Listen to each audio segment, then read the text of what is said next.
সচিবালয় ঘেরাওর জন্য March for Bangladesh কর্মসূচি হবে। কনিষ্ঠ শহীদ, বুকটা গুলিতে তুলতুলে শহীদ আমার সন্তান আছে বুঝি, আরে একটা মশাই কামড় দিলে কোনো বাপ মা সহ্য করতে পারে না, আর তার বুকে বসে তার মানিককে মস্তিষ্ক উড়াই দিচ্ছে। হয় তোমাদেরকে পদত্যাগ করতে হবে।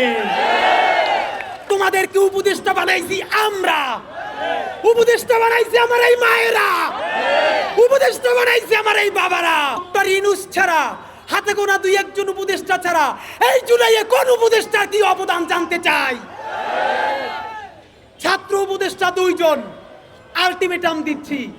এখন যে আলটিমেটাম দিব, এর মধ্যে যদি এই কাজ উদ্ধার না হয় তোমাদেরকে পদত্যাগ করতে হবে। তোমাদেরকে উপদেষ্টা বানাইছি আমরা, উপদেষ্টা বানাইছি আমার এই মায়েরা, উপদেষ্টা বানাইছি আমার এই বাবারা। বিচার চাওয়ার জন্য রাজশাহী থেকে আসা লাগবে কেন? শহীদ আব্দুল্লাহ বিন জাহিদের নিজে মরে গেছে, সেই শোকে বাপটা মরে গেছে, ছোট ভাইটার ক্যান্সারে আজকে হসপিটাল, আজকে ওর অপারেশন হবে। তার বিচার চাইতে এই মঞ্চে আসতে হইবে কেন? আমার মা বলছে, আরে লাশের স্তূপের মধ্যে হাতটা তখনও নড়ে, মরে যায় নাই, তারাও জ্বালাইয়া পোড়াইয়া বাইরা ফেলা হইছে। ভাইরা আমার, এইখানে শহীদ আহাদের বাবা আসছে, সব থেকে কনিষ্ঠ শহীদ, বুকটা গুলিতে তুলতুলে শহীদ আমার সন্তান আছে বুঝি, আরে একটা মশাই কামড় দিলে কোনো বাপ মা সহ্য করতে পারে না, আর তার বুকে বসে তার মানিককে মস্তিষ্ক উড়াই দিচ্ছে।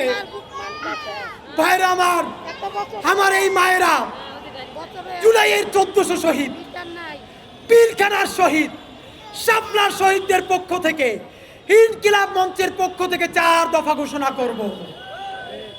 সময় দিচ্ছি আগামী 100 দিন। এই 4 দফা যদি বাস্তবায়ন না হয়, আগামী 36শে জুলাই এই শাহবাগ থেকে সচিবালয় ঘেরাও করার জন্য মার্চ ফর বাংলাদেশ কর্মসূচি ঘোষণা করছি। সরকার হাতে পায়ে ধরে বলেছে আজকে যেন কিছু ঘেরাও না করি, সময় দিলাম 100 দিন। এই 100 দিনে বাংলাদেশের প্রত্যেকটা জেলায় এখন ইনকিলাব মঞ্চ যাবে, লিফলেট দিবে, পোস্টার লাগাবে, শহীদের বাড়ি যাবে, জনসংযোগ করবে। আপনারা আপনাদের এলাকায় করবেন না? সেই জেলা ঘুরে শাহবাগে আসবো 36শে জুলাই। শহীদের বাবা মায়েরা সামনে থাকবে, আর আমরা কাফনের কাপড় পরে আসবো। আসবেন? সচিবালয় যাব। 144 ধারা তো দূরের কথা, 288 ধারা ঘোষণা করলেও পিটাইয়া দাঁত ফালাই দেব। আমার ভাইদের রক্তের মধ্য দিয়া দিল্লির সাথে মিটিং কইরা কি করতে চাও? আমরা বেঁচে থাকতে হইতে দিব না। কর্মসূচি ঘোষণা করছি। ইনকিলাব মঞ্চের পক্ষ থেকে শহীদ সমাবেশ থেকে ঘোষিত 4 দফা।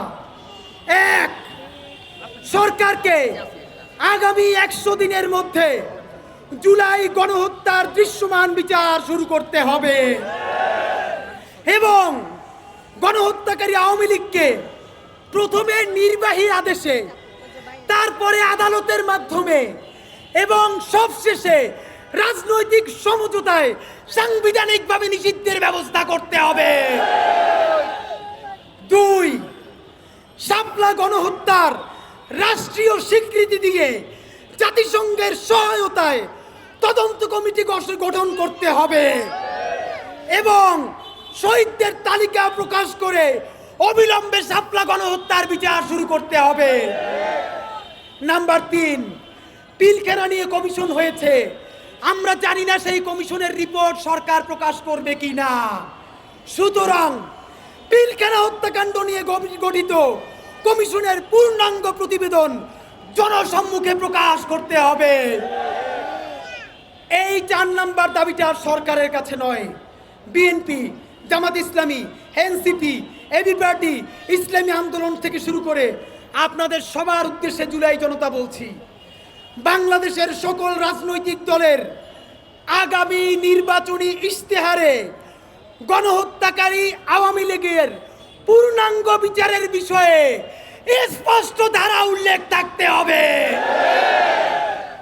আগামী নির্বাচনে যেই দল নির্বাচনী ইশতেহারে আওয়ামী লীগের বিচার নিয়ে স্পষ্ট ঘোষণা দিবে না, আমরা তাদেরকে বয়কট করব। যদি সব রাজনৈতিক দল মিলে করে তাহলে ভোট হইতে দেয়া হবে না। আগে সংস্কার না নির্বাচন, এই এলাপ বুঝি না, সবার আগে বিচার। বিচার এই কর্মসূচি আপনাদেরকে বলছি, আগামী 100 দিনের মধ্যে এই 4 দফা কর্মসূচির যদি বাস্তবায়ন না হয়, আওয়ামী লীগের বিচার এবং তাদের নিষিদ্ধের বিষয়ে যদি কোনো কার্যকর ভূমিকা সরকার গ্রহণ না করে, আগামী 36শে জুলাই মানে 5ই আগস্ট শাহবাগে দুপুর 2টায় এইখান থেকে সচিবালয় ঘেরাওর জন্য মার্চ ফর বাংলাদেশ কর্মসূচি হবে। হাত তুলে জাগান, কারা আসবেন? কফিন পরে আসবেন। এই আপোষ না সংগ্রাম, ক্ষমতা না জনতা, হাসিনা না জনতা।